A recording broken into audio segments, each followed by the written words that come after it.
Nakita niyo ba kung paano ang isang simpleng oil tanker ay naging sentro ng geopolitical chess game sa pagitan ng Venezuela at Amerika? Isipin niyo, 248 milyon na barko, puno ng langis, biglang naging target ng Venezuelan Navy sa gitna ng dagat. Hindi ito simpleng away sa tubig. Ito ay simbolo ng mas malalim na labanan, ang kontrol sa ng enerhiya, ang kapangyarihan ng ekonomiya, at ang desperadong hakbang ng isang bansang nakatali sa sanctions ng Washington. Si Maduro, sa ilalim ng presyo ng international isolation, ay gumagamit ng military force para ipagtanggol ang kanyang soberanya o propaganda. Pero huwag tayong magkakamali, mga kapatid.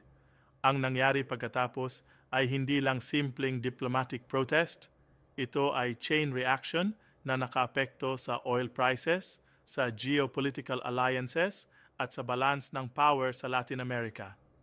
Ang Venezuela, dating oil giant, ngayon ay desperado. Ang Amerika, dating hegemon, ay nagpapakita ng limits ng kanyang sanctions. At tayo ay mga saksi sa unfolding ng bagong world order kung saan ang bawat barko, bawat barilis ng langis ay ammunition sa digmaang ekonomiya. Kaya ngayon, alamin natin ang buong kwento, walang filter, walang bias, kung paano ang isang tanker ay naging flashpoint ng global power struggle. Mga kapatid, umupo kayo ng maayos dahil ang kwentong ito ay hindi basta-basta headline na mabilis na makakalimutan. Ito ay isang masterclass kung paano ang desperasyon, ang geopolitical maneuvering, at ang pride ng isang bansa ay nagsasalubong sa gitna ng dagat. Tingnan nyo, ang Venezuela noon ay isa sa pinakamayaman na bansa sa Latin America. Oil reserves nila, pinakamalaki sa buong mundo, mas malaki pa sa Saudi Arabia. Pero ngayon sila ay bansa na hirap kumain, bansa na pinapaliit ng sanctions, bansa na ang ekonomiya ay bumagsak ng mahigit 75% sa nakaraang dekada. Kaya nang marinig natin na ang Venezuelan Navy ay nag-target ng $248 million na US oil tanker, hindi ito simpleng military flexing. Ito ay survival instinct ng isang cornered animal. Ang barko na ito, mga kapatid, ay hindi basta cargo vessel. Ito ay simbolo ng economic warfare. Kasi alam nyo ba na ang US sanctions sa Venezuela ay nakadisenyo para durugin ang kanilang oil industry? Noong 2019, si Trump administration ay nag-impose ng comprehensive sanctions na bawal na bilhin ang Venezuelan oil ng mga American companies. Bawal din ang transactions sa PDVSA, ang state oil company ng Venezuela. Ang resulta, nawala ng market ang Venezuela. Ang kanilang oil production ay bumagsak mula 3.5 million barrels per day noong 2000s hanggang sa less than 500,000 barrels ngayon. Imagine mo yung pagbagsak na yan, halos 90% ng kanilang capacity nawala. At ang oil revenue, yan ang bloodline ng Venezuelan economy. Walang oil revenue, walang pera para sa gobyerno, walang pera para sa mga tao. Kaya nang may nakita silang tanker na potentially ay nagdadala ng Venezuelan oil na ninakaw or illegally transferred, ano sa tingin niyo ang magiging reaksyon ni Maduro? Siyempre, military action. Pero sandali lang, huwag tayong magmadali sa judgment. Kasi ang kwento ng tanker na ito ay mas complicated kaysa sa surface level. According to intelligence reports at maritime tracking data, ang tanker na ito ay allegedly involved sa smuggling operations.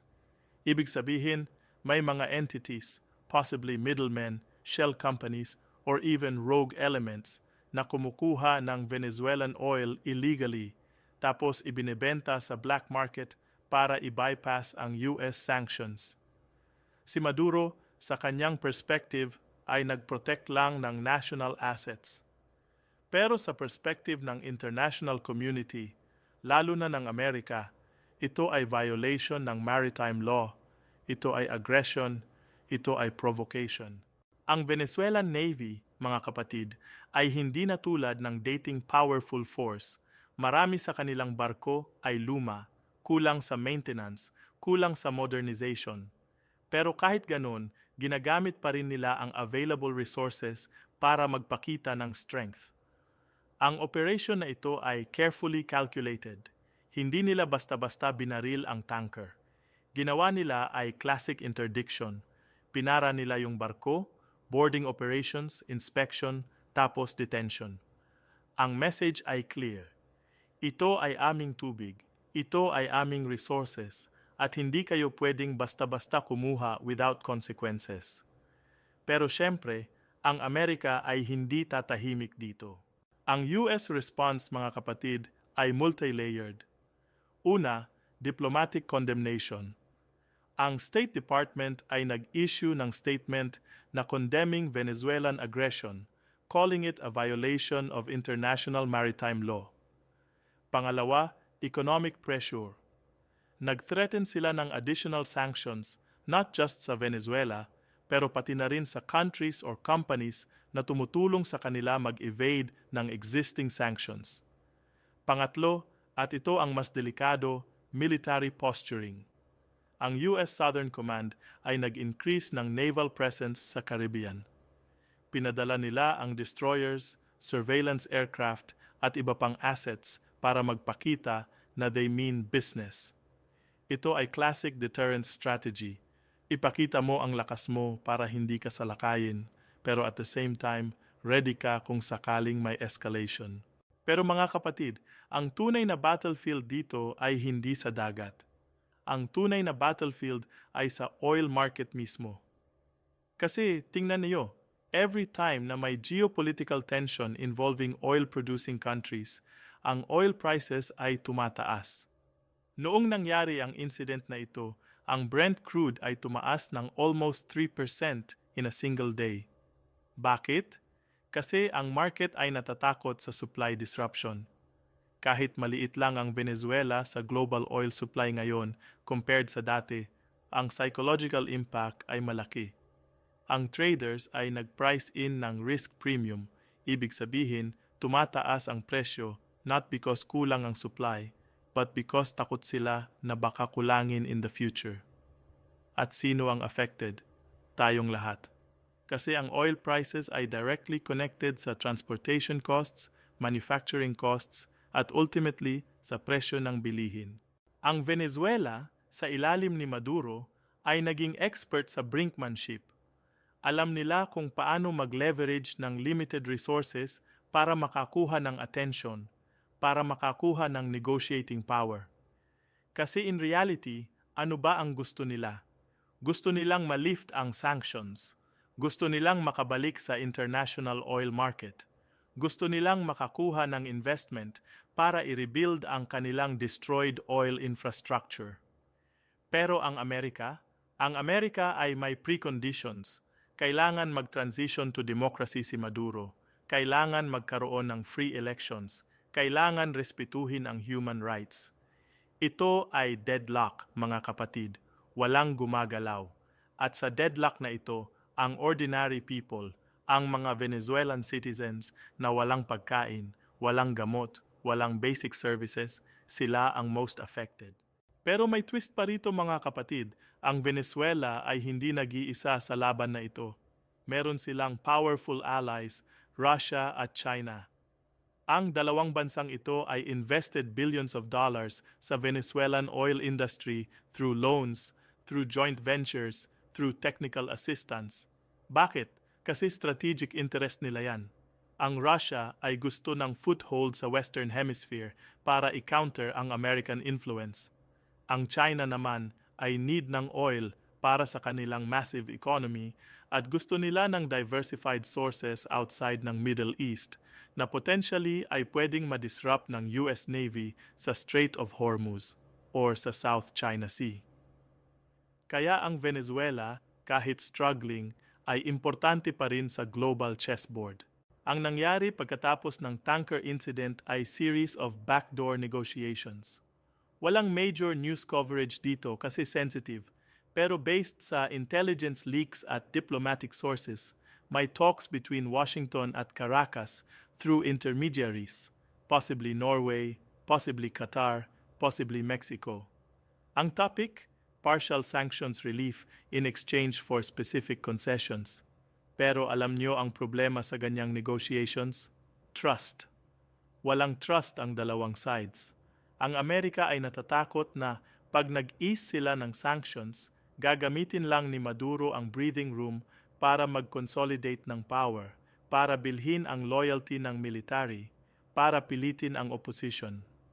Ang Venezuela naman ay natatakot na kahit mag-comply sila sa demands, i-delay pa rin ng Amerika ang sanctions relief or worse, mag-add pa ng new conditions. Ang oil tanker incident na ito, mga kapatid, ay microcosm ng larger global shift na nangyayari ngayon. Ang dating world order na US-dominated, US-controlled ay slowly crumbling. Hindi na absolute ang power ng Amerika.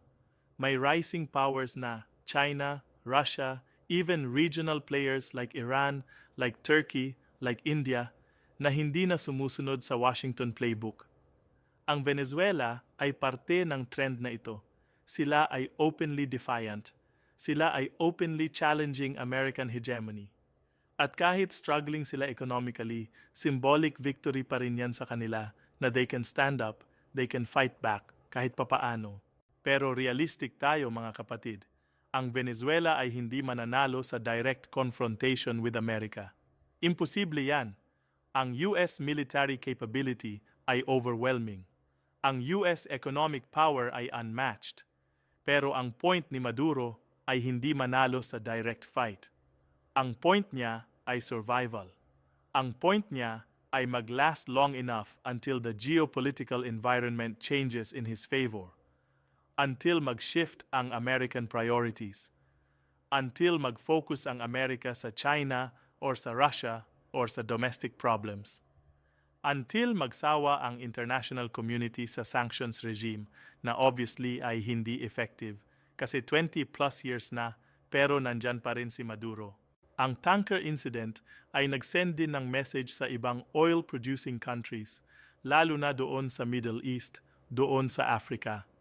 Ang message ay, pwede nating i-weaponize ang oil, pwede nating gamitin ang energy security as leverage.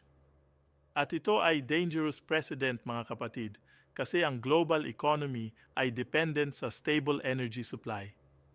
Kung bawat bansa ay magsimulang gumamit ng oil as geopolitical weapon, ang volatility ng market ay tataas, ang prices ay magiging unpredictable, at ang economic growth worldwide ay maapektuhan. Ang ironic part dito, ang US mismo historically ay expert din sa oil geopolitics. Ang Iraq War noon, kahit sabihin nila na weapons of mass destruction ang reason, ang underlying factor ay oil. Ang Libya intervention, same. Ang sanctions sa Iran, heavily focused sa oil exports. Kaya ngayon na ginagawa rin ng Venezuela ang oil as weapon strategy, parang karma lang din yan, mga kapatid. Ang tactics na ginagamit ng America before, ginagamit na rin ng iba against them. Ang bottom line, mga kapatid, ay ito. Ang $248 million tanker incident ay hindi isolated event. Ito ay symptom ng deeper systemic changes sa global power structure. Ito ay reflection ng desperation ng resource-rich countries na nakastrangle ng Western sanctions. Ito ay preview ng future conflicts na hindi na conventional wars with tanks and soldiers, but economic wars with sanctions and embargoes, information wars with propaganda and disinformation, at hybrid wars na combination ng lahat. At tayo, mga Pilipino, kahit malayong-malayo tayo sa Venezuela, affected pa rin tayo. Affected tayo sa oil prices, affected tayo sa remittances ng OFWs na working sa affected regions. Affected tayo sa broader implications ng global instability. Kaya kailangan nating intindihin ang ganitong issues. Kailangan nating mag-analyze beyond the headlines. Kailangan nating tanungin, sino ang tunay na nanalo dito? Sino ang natalo? At ano ang lessons para sa ating bansa na maliit din, na dependent din sa international trade, na vulnerable din sa power plays ng malalaking bansa? Yan ang mga tanong na dapat nating sagutin, hindi bukas, hindi next week, kundi ngayon na. Kasi ang mundo ay gumagalaw ng mabilis, mga kapatid. At kung hindi tayo maghahanda, kung hindi tayo mag-aaral, tayo ang mawawalan ng pwesto sa bagong world order na ito.